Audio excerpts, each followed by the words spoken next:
Hey, good morning, friends. These morning devotions, they keep clicking by as we continue this season of life. I'm Cathy. I work with the women's ministry at Maranatha.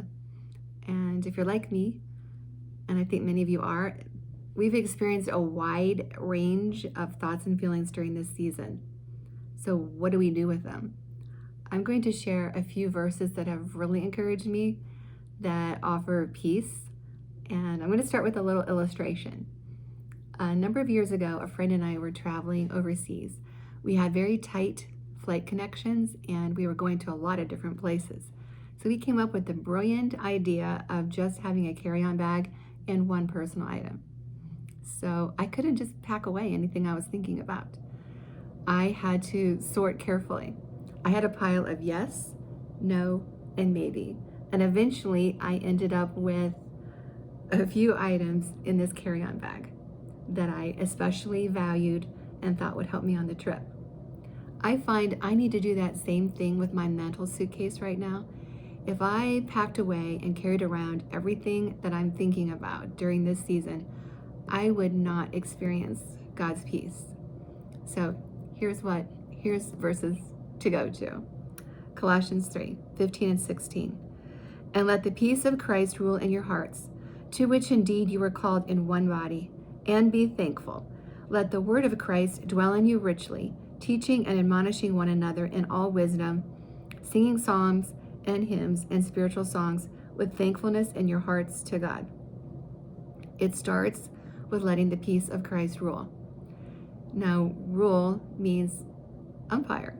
Just like in baseball, the umpires look at the pitches and they decide ball or strike, in or out. The peace of God rules in our hearts to say what's in, what's out. So you might say, well, what do you mean by the peace of Christ, the peace of God? Peace means agreement or attitude of rest or security. When we let the peace of Christ rule, we only carry around the things that are in agreement with Him. There is no room for fear, anxiety, or resentment. We're in agreement and we're trusting in Him. So what's an example of how to do this? Eric Gill gave us the perfect example on Monday in his devotion when he talked about Gideon, who traded away a huge suitcase full of fears to God and then ended up saying, the Lord is peace. He found peace when he gave that to the Lord and trusted in His plan. So the peace of Christ can rule in our hearts. And then Paul writes, and be thankful. And I love this quote. Do you know how to keep your heart peaceful? Be thankful. Just keep thanking the Lord for everything. It's amazing how peaceful you will be. I have a gratitude journal. A few days ago, I was carrying around too much stuff. So I got it out, picked it up for the first time in weeks, and I started writing. And when I looked at all the things I had to be thankful for, I realized two things. One, many of them were because of you.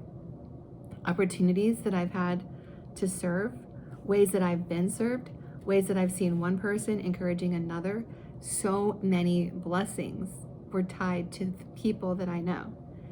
And so many blessings were tied to God being bigger than my fears. And God proving Himself once again to be the Good Shepherd. So when I sat down that gratitude journal, I thought, I'm going to do this each day. I'm going to spend time each day reminding myself and remembering why I can give thanks. There are so many reasons because of what God has done for us. So let the peace of Christ rule, give thanks, and then he says, let the word of Christ dwell in you richly. To dwell means to be at home. It's to let the word of Christ be at home and be rich about it. Don't just stick it in a folding chair in the corner. Let it be rich. Let it be abundant in our lives. One of the best ways I have found to do this is to memorize. Now you might think, oh, I can't do it. It sounds boring. But I want to assure you, it's anything but boring. It is a way to bring God's truth alive in your hearts. It is the best way to take God's truth and pack it away and carry it around with you all day long. Now, I've had times in my life where I've been very successful at this and other times where not so much. So the times that I have been faithful have had two things going. One, I've had a memory partner. Two are better than one. It is the only time that I've really been consistent is when I've had a friend. Two, have a specific goal and a specific plan for review. A few years ago, a friend and I started memorizing. We picked the Sermon on the Mount. We decided on 2 verses a month. That's really not a lofty goal. And so it took us a very long time. But here's what I want to say. These verses have come alive to me. I think about them throughout the day, and so does my friend. And I look forward to our reviews when we get together each month. And we can talk about what else we've learned from these verses that are in our hearts. So lastly, I would just add as a bonus, consider an app. I just switched to an app called Verses, and it really helps make the learning fun and keeps me organized. So next, there's more. He says, teaching and admonishing one another.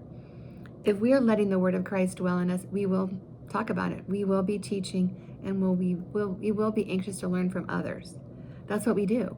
We talk about the things that are important to us, about the things where we spend our time. For an example, right now, your favorite Cleveland Browns fans are talking about the draft and how the Browns can be successful and how next year will be different. Count on it. And our friends who love to bake and cook, they're sharing recipes on Facebook and in Pinterest. And people who are looking for some entertainment at home at night, they're asking friends, hey, tell me some movies that are funny. What are some TV shows that I can binge watch? It's what we do. We talk about what we think about. And his final point is around singing psalms and hymns and spiritual songs with thankfulness in your hearts to God. My grandma Elsie taught me all about singing with thankfulness to God. Actually, she taught her whole family, and here's how she did it. She had a piano. It was against a wall that was near the center of her house. And she had the piano stacked with hymnals or songbooks. We had some great family times singing around that piano. But my favorite times were just me and my grandmother sitting at the piano bench with her playing hymns and then telling me why she loved that hymn. She called the hymns her friends. She explained that when she was alone, when she needed encouragement, when she needed comfort, when she just needed words to express her joy in the Lord, these hymns, these songs helped her. They were her friends. And now I have my own friends. Songs that have encouraged me in specific seasons of life, songs that give me peace, songs that express my joy for the Lord, songs that comfort, songs that give hope. They're my friends. So, friends, over the next few weeks, when we have a moment when his peace isn't ruling, when we're tempted to hang on to fear or worry or resentment, and we may be holding on to it right now, that's okay. We don't have to keep carrying it. We can take our baggage to the Lord. We can find the Lord is peace and then give thanks. I really encourage you to write it down because you're going to look back later and be reminded of the things that God did. And then you're going to give thanks again. And last, letting the word of Christ dwell in you richly. Memorize, set a goal, have a partner. You won't regret it. And singing, make time for it. Let songs be your friends. And just a final bonus, just like with Grandma Elsie and me, you may not know what someone else is learning from your life during that time. Be encouraged. I miss you. Love you. Take care.